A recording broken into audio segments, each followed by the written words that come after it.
You are now tuned into the sounds of Big Nate Sports Talk. It's on all the time, anytime.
Thank you, Mr. Anthony Haney, for that wonderful introduction. Good evening, ladies and gentlemen. It is your host, Nathan Snell, the Big Nate Sports Talk Podcast. This is episode 469, and we are recapping week 2 of the Baltimore Ravens' victory over the Cleveland Browns. Before we get into that, there's a few things I want to say up front.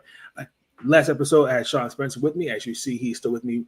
On this episode, last episode, we talked about the Washington Commanders, the Thursday Night Football loss against the Green Bay Packers, and also to this weekend, we're playing the Las Vegas Raiders. I said that right. I was going to say Oakland.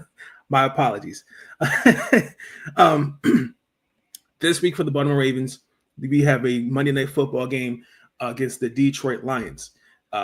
So that should be a doozy. Next episode, Maryland football.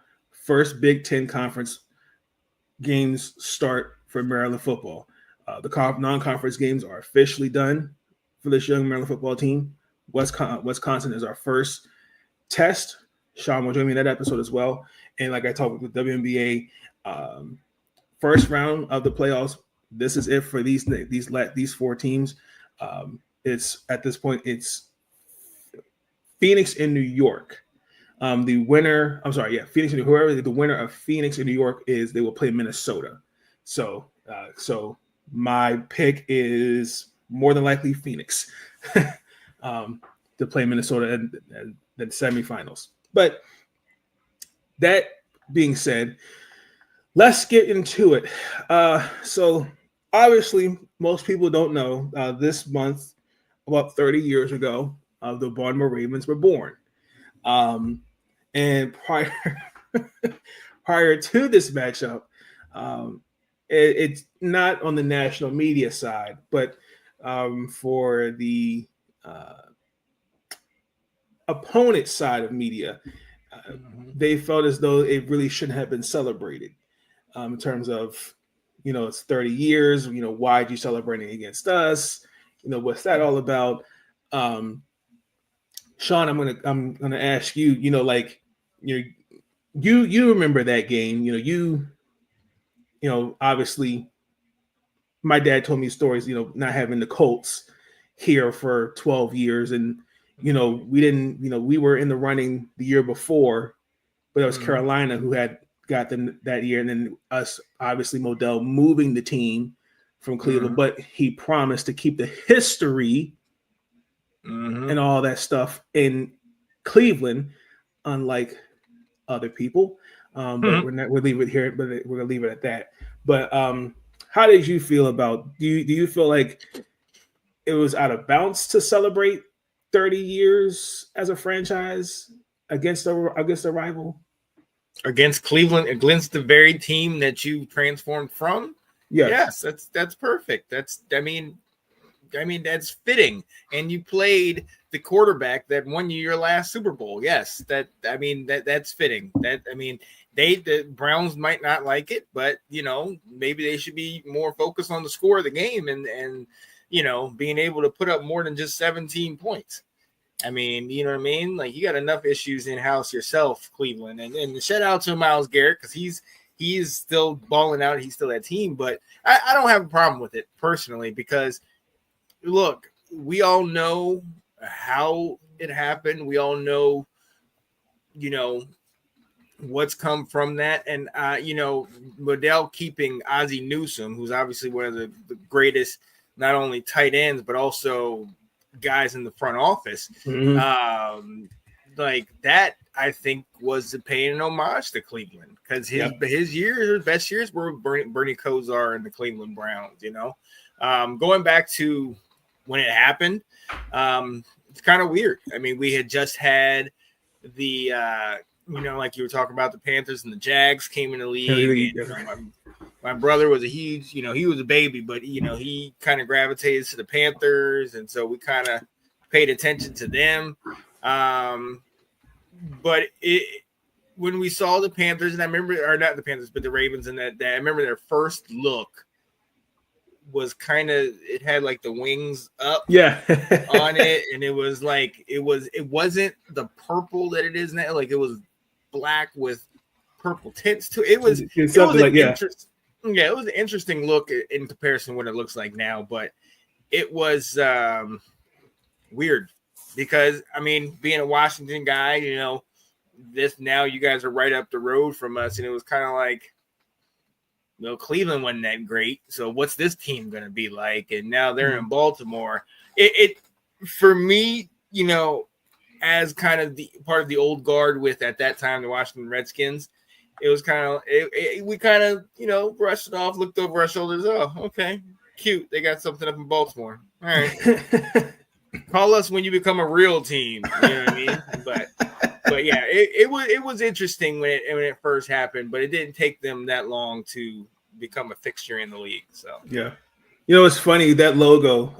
My dad still has the sweater because we only had that logo for the first 2 years because actually the creator actually sued the team. Oh wow!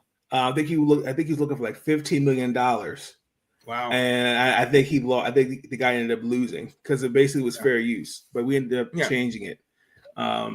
So yeah, because I mean, I was only I remember I was 2. I think I was a year and a half, maybe 2 years old. So, but I mean, when I go back and look at the old like Memorial Stadium, it was like wait, that's where we played, and Dad's like, yeah, we were there for like a hot second until MT came. It's like, oh god. Yeah, it was rough those early years. And like, see, like VD Testaverde is like, wait, VD Testaverde was a Raven. Derek Alexander, like, man, like I'm seeing some throw. That's definitely a throwback for me. But way back. But I mean, listen, I mean, to add context to it, the teams don't make the schedules. The league creates it, and I think. I don't know if you saw the last episode, I mean, prior to this game, there was passionate radio guys that were basically like, you know, why did you pick it? You know, also it was our first home game, you know, of the season. So I mean, like Buffalo, this is their last season playing where they play currently. So Rich Stadium. Anywho, but to get off that, after the atrocious loss Sunday night against the Buffalo Bills, where the fourth quarter cheat switch turned on, this was at some point almost damn near like, oh, here we go with this again. But we got it together, and a Ravens team reset, and the final score was 41-17. And I got the perfect clip for that.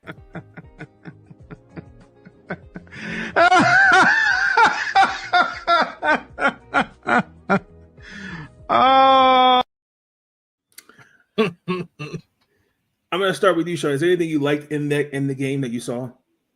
Well, you know, I know it's hard for you dealing with that last game where you guys lost by the 1 point, but I think one of the things that's key is you put up 40 in the first 2 games of the season. And that's huge for your offense. Seeing how dominant Lamar is, dominant the run game, but more importantly, how that defense is showing up. Shout out to Roquan Smith, one of my fantasy leagues. I got him on the team. Shout out to you, buddy. But you looked the part. I mean, I think it's a far cry from a year ago where obviously you guys start 0-2, and you coming off that second week where you had that loss to the Raiders, where you're just kind of like, what happened? What's going on? And the Browns, they're significantly worse, I think, than the Raiders were a year ago. But I think that the fact that you guys have been able to score in the ways that you have been able to score, and in reality, I mean, you really haven't trailed much this season. You guys have, taken it to one of the teams that's probably top 3 teams in the AFC, and then the other team that's a division game against your old quarterback. I mean, big 2 games that could be sneaky, very good ones. Obviously, we know about the first one, but the second one as well. And I just think you guys came to play. Harbaugh had you guys, ready to go, and it showed. Yeah, I agree. I'm gonna give. I've always had love for the Browns, and coming into this week, they kind of backed up their track. That their Derrick Henry in terms of stopping them. They did that. I mean, I ain't gonna lie. I'm sitting there going like, damn, like, did we could we make some adjustments a little bit? But and they bottled him up, and also too, in fairness, Patrick McCarr is not there, and I forgot the kid's name, Zaire something Mitchell. Right? He's a tight end. We got him off the practice squad. He played against Buffalo. He's a tight end though. God bless him. It just is not. I mean, he had a drop pass in the goal line where we end up going for it. Zaire Mitchell Payton. Yes, that's it. Yeah. It just no. I'm not saying if Patrick Ricard would have been different, but having him out there makes a difference.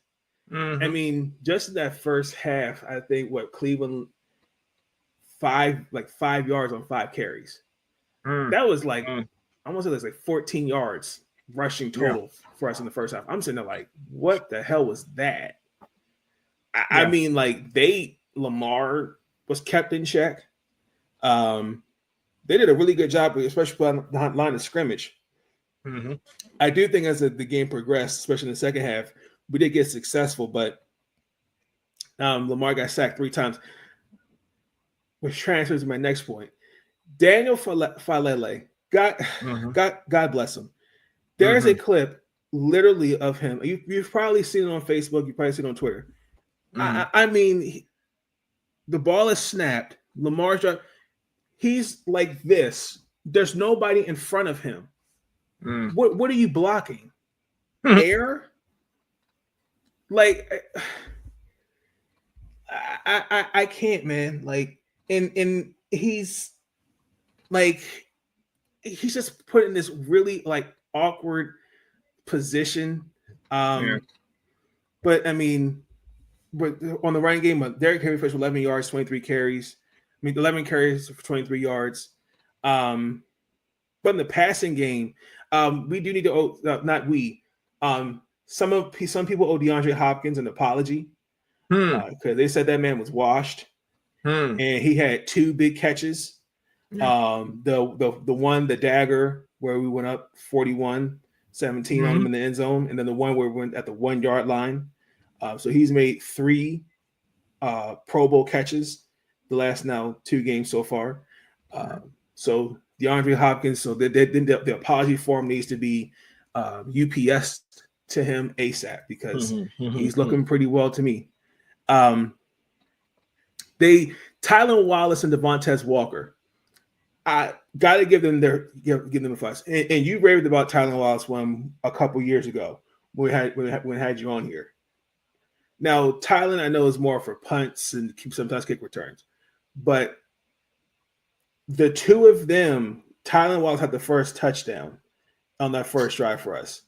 But Devontae Walker had 2 touchdowns. Like, the opportunities that they can get in this offense, because Bateman had to get a touchdown, Mark Andrews had to get a touchdown, but it's like, wow.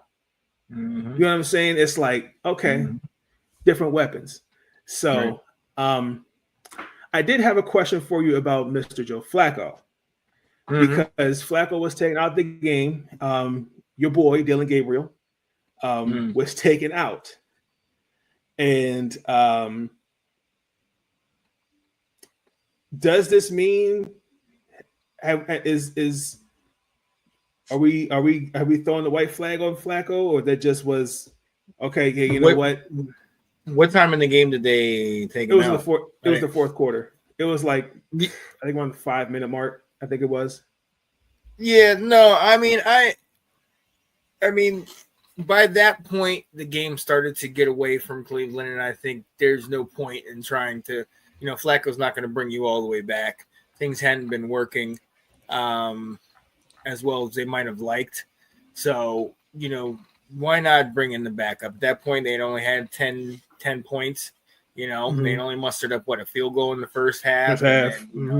So, at that point, it's like, ain't no reason to sit here and try to get this man killed out here. You know what I mean? Like, let's just give the rookie some time. And I think that is the eventual goal, is to kind of move on to the younger guy. So let's get him in here. Now, he only threw 3 passes, but he did get that touchdown.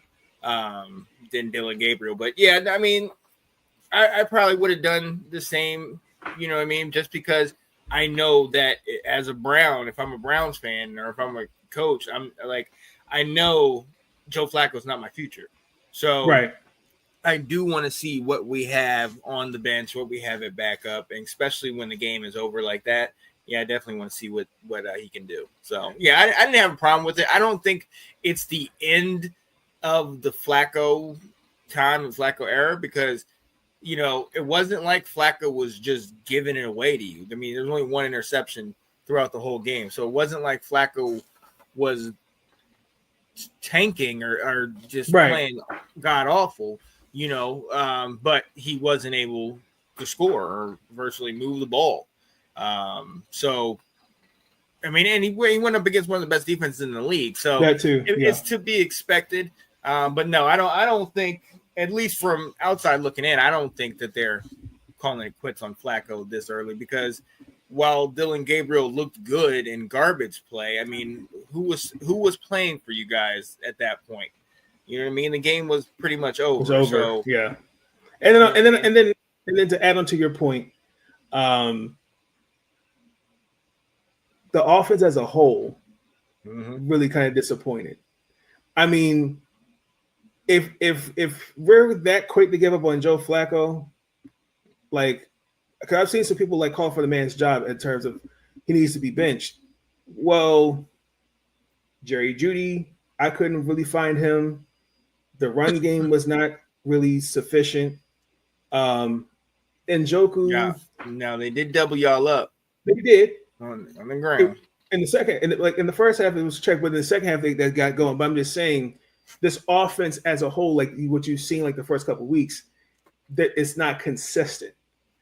And like, is that Flacco or is that coaching? Like, I mean, I'm watched. I'm there are times where you see Flacco, I mean, going out the pocket. I mean, for a 40-year-old, I mean, he's still got some legs. I'm not saying like he's looking like Lamar or Josh Allen, but there was one time pass where unfortunately it was the interception to Nate Wiggins, and Nate Wiggins ran a 4.2 in the combine. But Flacco still got a little speed on him. So, I mean, like, I get it wasn't a bad pass, sure, but it's like, okay, your quarterback's under duress. Okay, I get it, throw it away. But it's like this offense.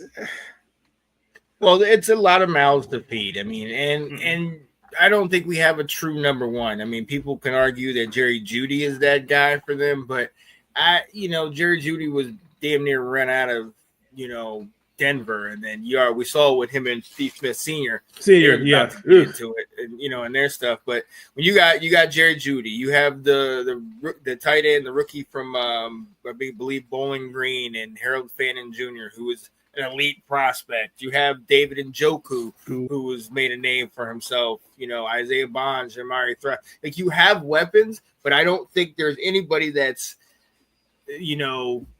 the number one guy. There's anybody that you can really say, okay, we need to take him away and focus on the rest of the guys. So when you have that situation, and especially when you're at quarterback, it's kind of like, okay, where do I go? Exactly. Is Judkins? Can I trust him? Can I trust Fannin? These rookies?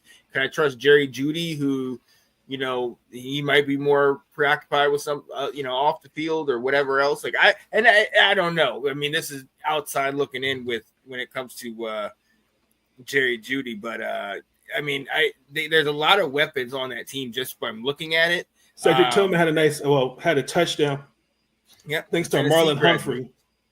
Right. Well, even Dylan Sampson. I mean, that's the crazy part. If you look at this roster, it's almost like a college all-star roster from last year.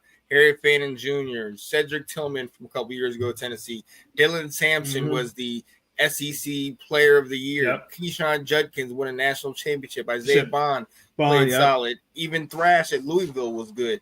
But when you have a bunch of young guys working with a guy that's probably been around when these kids were in Pampers, it's kind of it's hard to it's hard to get on the same page. He doesn't have an older guy and I think that's why one of the reasons why Lamar is doing well with DeAndre Hopkins is because DeAndre's been around.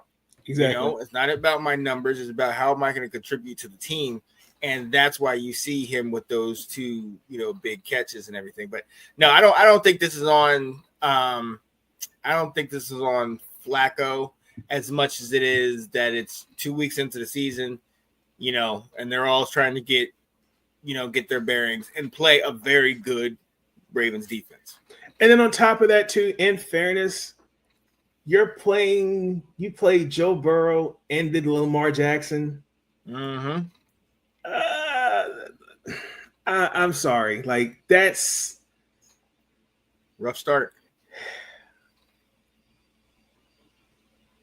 This is some bad stuff. I don't know what I'm going to do. I don't know what I'm going to say. I don't know what I'm going to do. I don't know how much more this I can take. I just don't know. This is ridiculous. Ooh. I'm sorry, Sean, go ahead. I gotta be laughing on there. I completely lost. I think I was gonna say some. I think about Phil Flacco just being older. I mean, in fairness, none of us thought thought that Flacco was gonna come out here and dominate and be the number one quarterback in the league. Exactly. Right. I mean, right. We knew what to expect coming in here from this. So to your point, seeing him run down Nate Wiggins, seeing him actually be pretty solid, that's a pretty good look. I mean, I'm like, okay, this is more than I expected. So yeah. Yeah, and then on top of that also too, I think what also really killed Cleveland in the game was they had three huge turnovers, and we scored 21 points off of them. You remember the block punt, which I'm really, really quick. Let me just look, because I figured because Corey Barquise, he suffered an ankle injury when he was blocked on that punt. And I figured because the way they took him off, because it was Jake Hummel who blocked him. So I was like, "Ooh, okay." Like that didn't look good, because you've seen some kick punters get blocked and you see your ACL tear, something like that. Knee. But he's I know I just wanted to see what was what was the official injury, but now we already talked about the Nate Wiggins play, and then same thing, the Roquan Smith you talked about earlier. So the fumble. when he was sacked by Travius Robinson. So I don't know. Our former Washington Commander Cornelius Lucas, he was at right tackle because Jack Conlon was out and Darwan Jones was playing every other down. So again, injuries and inconsistencies. It's a lot right now for Cleveland. And again, I'm not going to beat a dead horse with them. And for me, it was good to see Joe Flacco out there. I mean, I think from where he was a couple years ago, sitting on the couch and going like, damn, some team could use him. And I think he still kind of showed you that he still got it. It's not like he's like a shell of himself. I mean, yeah, he threw 45 passes, but again, like you said, it's going against one of the best. Right. Go ahead. I'm sorry. No, I was agreeing with you. And on top of that, too, this is the guy who played a big role in that 2012 run, getting us that ring. And it still looks weird. Him in a Browns uniform, it's like, oh yeah, it's almost like when Jamal left for Cleveland. That's what it gives. It gives that like Alfred Morris to Dallas Cowboys vibes. You're just like, this is just wrong. Absolutely wrong. What else? Oh, I forgot whoever that was that when Nate Wiggins had the pick, the interception, and decided to leapfrog and unfortunately injure Nate. Nate was fine. I think he was back in practice. But can we not do that going forward, fellas, please? Because I don't need any more injuries because Marlon Humphrey got hurt. Van Noy is out. Yeah. I don't need any more injuries, please. So, but outside of that, I mean, you look going forward. Again, you talked about last year losing to Vegas because we had Vegas in that game. In that fourth quarter, the fourth quarter Chiefs switch in that game. And I'm just to me, I think a lot of it comes down to with this Ravens team, I think they have it. It comes down to guys the biggest thing for me is leader. Yeah. When I say leader, like good example, and I've said this many times. I use this game as a good example. It's ironically the Buffalo Bills. It's maybe 2010. I want to say this is Anquan Boldin's first year. I mean, maybe a second year with us. Derek Mason's still with us. But it's a home game for us. And I think Ryan Fitzpatrick's still the starter for them, if I remember correctly. But Buffalo is offensively, they just came in and punched us in the mouth. Yeah. And playing the game where Ray Lewis brings the defense all together, and he's letting them have it. When I say that to me is what leadership is. I'm not saying cuss guys out, but I'm saying when you in their face, hold them accountable, adversity. Like example, Mark Andrews had a touchdown and let it get taken out of his hands. I don't know if I understand. He's dealt with an injury. I know he's working his way back slowly, but like you already having people going like Isaiah Likely's number one tight end. Like there's can't like mentally, like I gotta pull you to the side. Like, hey man, like get it together. Like you're gonna get yours. You're gonna be all right. Bateman, I know he hasn't gotten one yet. But I know he's gonna get one. But I'm just saying, like this team has the pieces. It's just got to click. I think it's there, personally, because it's definitely there. Because this definitely was a recovery win. Because if they lost, because especially when that ball bounced out of his hands, I was getting ready to crash out. Yeah, a lot of people thought he dropped it until they saw that it got knocked out. And they had flashback. They had PTSD. Sad thought. All right. But anywho, other than that, it was great to see some legends there. Jonathan Ogden was there. Ray Lewis was there. I think Rod Woodson was obviously in the booth calling the game. So, always good. So I mean, it's good to see some of the red legends there.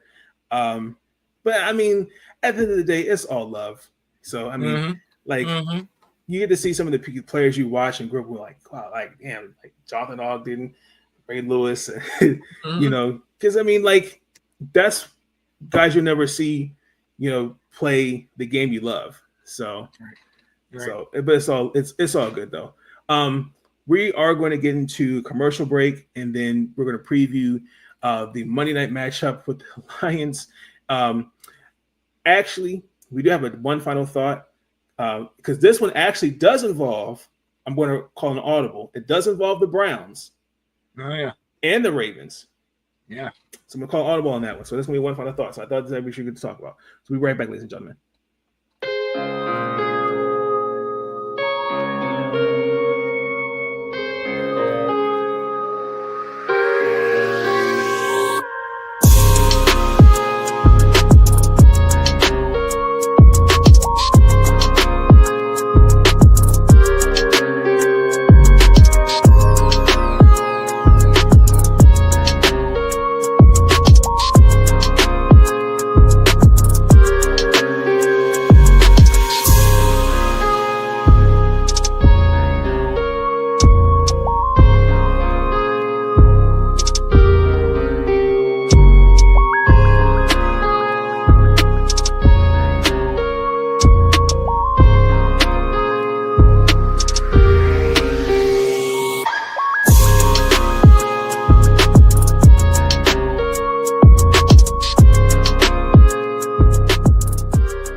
Absolutely. We're back, ladies and gentlemen. And Monday Night Football, another primetime game for us. These first few weeks for the Ravens has been something. We're getting another looks like another matchup with the Detroit Lions. The last time we saw the Lions was a couple years ago, and that was actually at M&T Bank Stadium. And the last time was 2021, where it was that's our first Monday night home game since 2021, where we defeated the Indianapolis Colts. I'm of course saying that correctly. That's where Carson Wentz was a starter. Oh wow! On that, yes. Yeah. But we last saw the Lions 2023. That was an injury-plagued Lions team, 38-6. For some context, because everyone was like, "Oh my gosh!" Like, let's say more about the Lions, or well, the Lions were practically injured in that game. So I mean, particularly on the defensive side of the ball. Anything that you kind of seen so far that you're liking from the Lions this year? Well, I mean, you want to talk about a bounce back. I mean, you know, if you look at, you know, if you just looked at week one, you would think that, oh my goodness, did the Lions completely fall off? And then you come to week two when they put up 52 points. Amon-Ra gets 3 receiving touchdowns, and you're like, oh, I remember this team.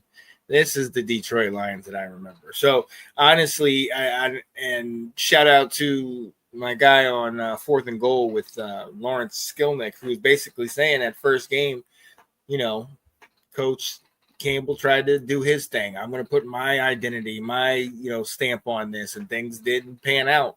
And I think it was more about that defense and how that defense kind of dictated what was going on in that for the offense. But we saw last week when they went back to kind of the high-powered offense that they run, I mean, everybody got a piece. I mean, you get a touchdown, you get a touchdown. I mean, people were getting catches, people were getting everything. So this Detroit Lions team, if they play as they played a week ago, I mean, is a formidable team. And some people would argue that this is, you know, potentially a Super Bowl preview, you know what I mean? But also because this is two teams that, you know, are, you know, the bridesmaids, you know, never the bride, always the bridesmaid, you know, never can get to that dance, but have had lots of success. Now you guys have won 2, obviously, and it's more for the Detroit Lions if we're talking overall history. But since 2012,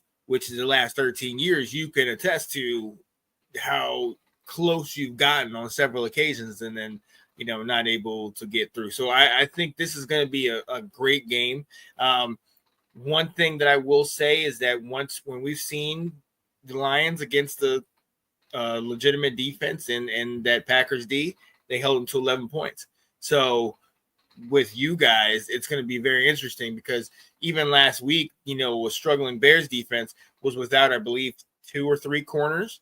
You know what I mean? And with that high-powered passing offense, they torched them all day long. So I think that's going to be a heck of a matchup between you guys and them. And Detroit, look, we talk about, you and I always talk about the windows and how, what windows are closing and which teams they missed their window. Detroit, I'm not going to say that they've missed their window, but one thing we know is when you start having success, then other teams start poaching your coordinators, your coaches, your players, etc. So we've seen that happen. We've already kind of seen it rear its ugly head in that first week. And I mean, it's just going to be trial and error for the rest of the way. But until somebody tells me otherwise, I think Detroit is one of the premier team in the NFC. And, this has, every, it just screams blockbuster matchup, and which is why it was Monday night in the blackout and and everything. So I'm excited to see it. Absolutely, I agree. One thing that I will say that I'm a little curious to see how we look is against defensively, because we've put up over 80 points these first 2 games. And knowing how Dan Campbell is, and again, I know not having Aaron Glenn there as now as the defensive coordinator, as now he's the head coach with the Jets, I'm curious to see defensively how they will kind of check us offensively. Because I can see Baltimore putting up 30 points, but somebody is you're gonna take something away. I feel like Cleveland kind of gave a blueprint on what to take away. If you take Derrick Henry out, you take the run game, you just make Lamar as a passer.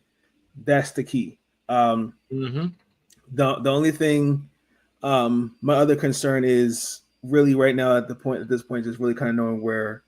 I think Marlon Humphrey probably will not play. He probably will be probable because it's a groin injury. I know Van Noy will be off for a minute. I mean, I think the defense. I think the defense will step up against that offense. I think Jared Goff will have a. I think it's. I know this is a little too early, but I think from what I've seen, I think he'll have. I think he's right now in the early conversation for MVP. What I'm seeing so far. But because everyone was like, well, once Ben Johnson left, he's going to fall off. I think he's kind of still picked up where he left off. Personally, that's just my opinion. That's one of my other keys, is just seeing how we look against Jared Goff defensively. I'm still not really trusting Zach Orr because of the adjustments.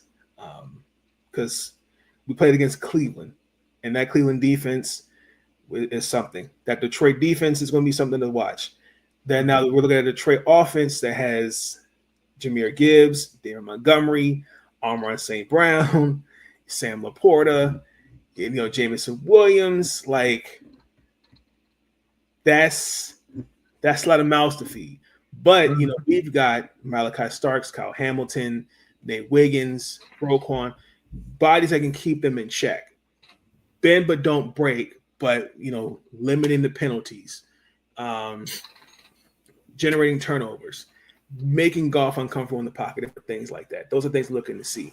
I do predict Mark Andrews will have his first touchdown in this game because he is for a game. He is due for one. And so is Bateman. So, but I'm excited because last time they were we're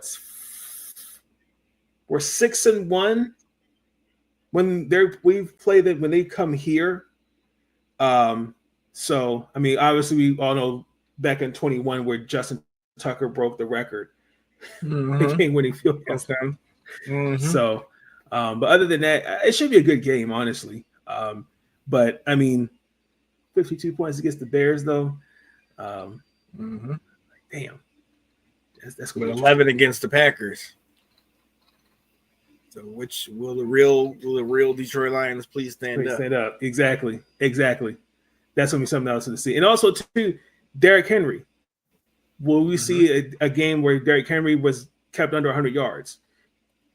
That's will it be his third straight game to fumble?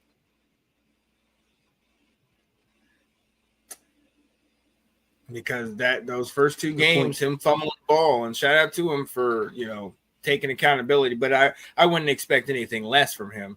But he is not somebody that you are concerned is going to fumble the ball. And great plays by the defense, but still back-to-back games with him fumbling. And this game, coupled with the fact that they as a unit only had just over 50 yards, it doesn't make you panic because Cleveland definitely came in with an agenda to stop the run. But you still kind of wanted to be like, all right, let's get back to what we do. Let's hold on to the rock. What are we doing? So yeah, I agree. Do you have a final score? I'll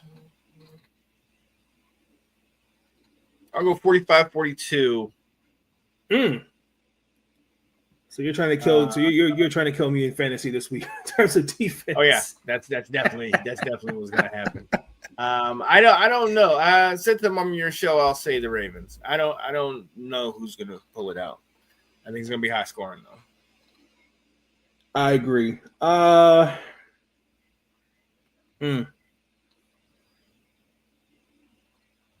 You're at home. You're coming off a big win like that. Big win. I'm gonna say Baltimore pulls it out wide with a field goal. I'm gonna say 38-35. Guaranteed. Yeah, I see that. I can see that. 38-35. I like that.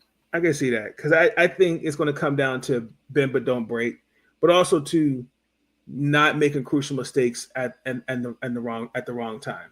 So that's something to definitely watch. Ladies and gentlemen, let's get into one final thought because this was actually, I think, a really good thought-provoking conversation. I think you're really gonna like.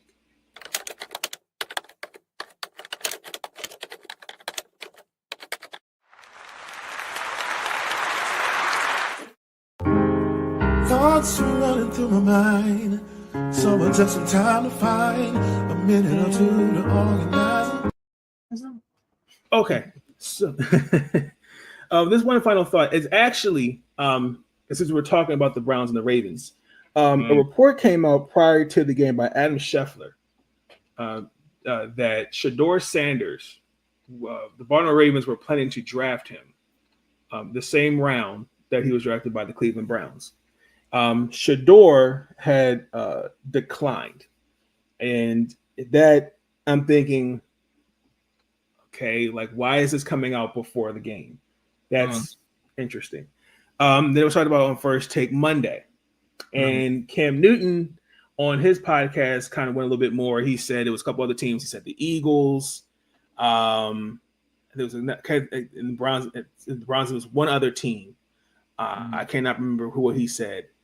That he also said no to. Sean, how do you feel about that? So to add context, at least from what I heard about what he said to the Ravens was no, because Lamar is starter, so I'm not going to see the field. On one side, you admire his belief in himself that he wants to go somewhere, even if it's a bad team or a struggling team, to get the opportunity to show how good he is. But then on another side, you look at some of the talent that has sat behind a a veteran, a star that's then come in and dominated. I mean, look at who we have: Aaron Rodgers. You go back to Steve Young behind Montana, or even Montana behind the Berg. You go into just Patrick Mahomes and how he sat behind Alex Smith. Smith.